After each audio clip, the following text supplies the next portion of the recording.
Queridos irmãos e irmãs, vamos refletir na liturgia do quarto domingo do tempo comum ano litúrgico A. Se você ainda não se inscreveu nesse canal, toque aí, se inscreva para receber notificações de novas publicações, de homilias dominicais e solenidades. Os textos nos são apresentados para reflexão com a primeira leitura do livro do profeta Sofonias, capítulo 2, versículo 3, depois capítulo 3, versículos de 12 a 13. O salmo responsorial é o Salmo 145, como segunda leitura da primeira carta de São Paulo aos Coríntios, capítulo 1, versículo de 26 a 31. Evangelho de São Mateus, capítulo 5, versículo de 1 a 12a. Entenderemos que o tema desse quarto domingo é a humildade. Nós sabemos que na queda dos nossos primeiros pais no paraíso, o pecado foi a desobediência. No entanto, todo o pecado é cometido por falta de humildade. Por outro lado, podemos ter todas as virtudes, mas se faltar a humildade, nós não poderemos chegar na santidade de vida. Tinha um santo que dizia que a virtude da humildade é como as contas do Santo Terço. Podemos dizer que cada uma das contas do Santo Terço é uma virtude. Nessa comparação, ele dizia: se a corda do Santo Terço se romper, todas as contas caem pelo chão. A humildade é exatamente esta realidade de comparação.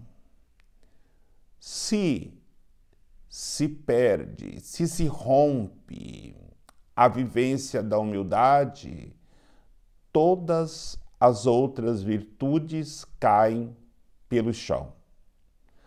Nós não temos nenhum santo que possa ter vivido outras virtudes, como a pobreza, como a caridade, como a doação da própria vida no martírio, sem ter a virtude da humildade. Ou seja, a humildade é necessária para respondermos o chamado de Deus em nossas vidas. A primeira leitura do profeta Sofonias fala da humildade. E é um pouco contraditório depois que o homem caiu no pecado, aquilo que Deus projetou para que o homem pudesse estar sempre na sua presença. Contraditório por quê? Porque deveria ser sempre uma maior quantidade de santo do que pecador. No entanto, percebamos a preocupação do profeta Sofonias quando ele diz: eu preservarei um número de pessoas humildes que permanecerão na fidelidade. E aí está o contraditório. A maioria do povo de Deus era infiel. E podemos dizer que não só era, mas hoje continua a infidelidade do povo. E só encontraremos uma minoria, aqueles que perseveram com fidelidade na casa do Senhor. E a liturgia da palavra, neste final de semana, nos convida a esta reflexão. Se Deus fosse escolher uma minoria para poder continuar a caminhada de fé na intimidade com Ele, eu seria esta minoria ou seria a maioria dos pecadores que são levados para o exílio e ali sofrerão as consequências da infidelidade a Deus? Precisamos nos comprometermos com a humildade de alma, com a humildade de coração, como nos ensina o profeta Sofonias na primeira leitura, para respondermos o chamado de Deus em nossas vidas. A segunda leitura também, em relação à humildade, traz esta contradição. Por quê? Se nós somos povo de Deus, deveríamos ser para o mundo os mais capazes, os mais providos de sabedoria, para que o mundo pudesse ver o poder de Deus. Mas, com o pecado, Deus quis agir de outra maneira. E a segunda leitura nos apresenta qual é esta outra maneira. Deus não chamou e não chama os sábios deste mundo, mas chama os pobres, os que não são providos de muita capacidade material ou até mesmo de inteligência. E por isso vai dizer São Paulo aos Coríntios, dizendo que quando Deus nos chamou num estado de fraqueza. Por quê?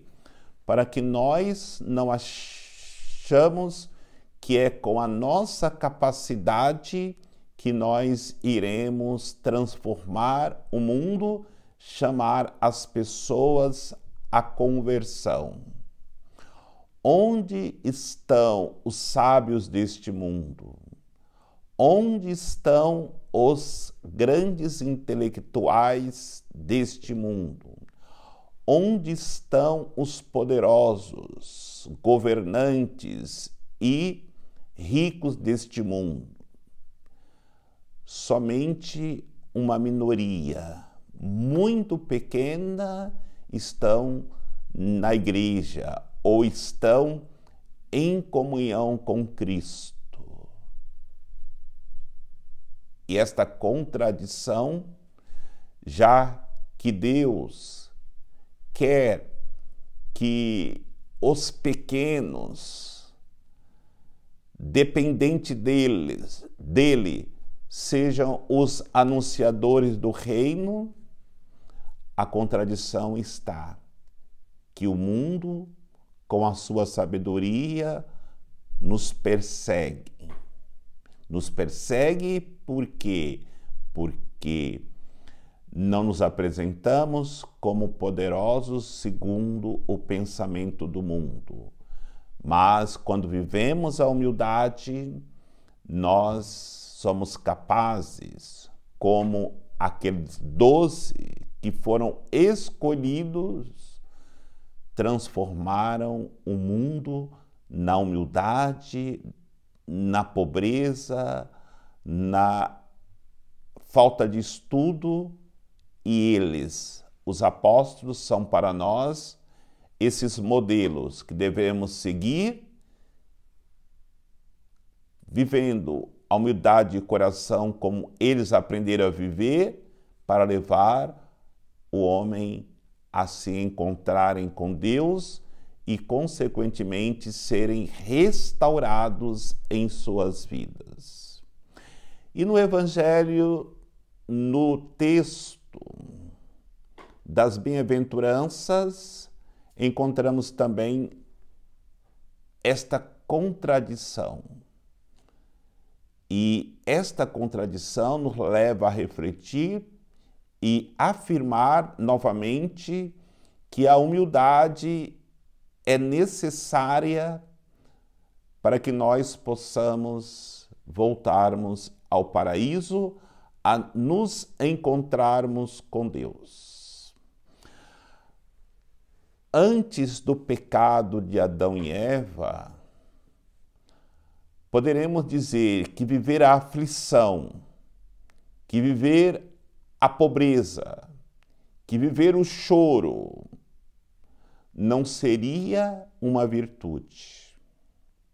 Da mesma forma que a cruz, sendo um instrumento que era usada para crucificar os malfeitores, e essa cruz que depois que Jesus redimiu a humanidade com muita humildade, deixou-se cravar na cruz, ela se tornou, para quem a carrega, uma virtude, também a pobreza vivida, a aflição vivida, o choro vivido, a fome vivida, se tornou uma virtude. E essas virtudes, elas se confirmarão e viveremos com fidelidade se nós aprendermos a viver com bastante confiança em Deus, a humildade de coração. Eu falo bastante confiança em Deus porque ninguém é capaz de viver a humildade se não se colocar nas mãos de Deus. Porque Jesus Cristo nos ensinou como devemos viver a humildade. Na renúncia de si mesmo, no sacrifício pelos irmãos e na obediência à palavra, à vontade do Pai. Queridos irmãos e irmãs, aprendamos com a liturgia de hoje a importância da obediência iluminada pela virtude da humildade, para que possamos retornarmos novamente para o lugar onde a humanidade nunca deveria ter saído. Saiu porque faltou a virtude da humildade, que nos leva à obediência a Deus e, consequentemente, a nossa permanência eterna no paraíso preparado para nós. O paraíso é o céu que se abre para todos aqueles que abraçam com confiança a virtude da humildade para a santidade de suas vidas e, consequentemente, a alegria do encontro novamente com Deus na sua eternidade. Que o Senhor nos abençoe, em nome do Pai, do Filho e do Espírito Santo. Amém.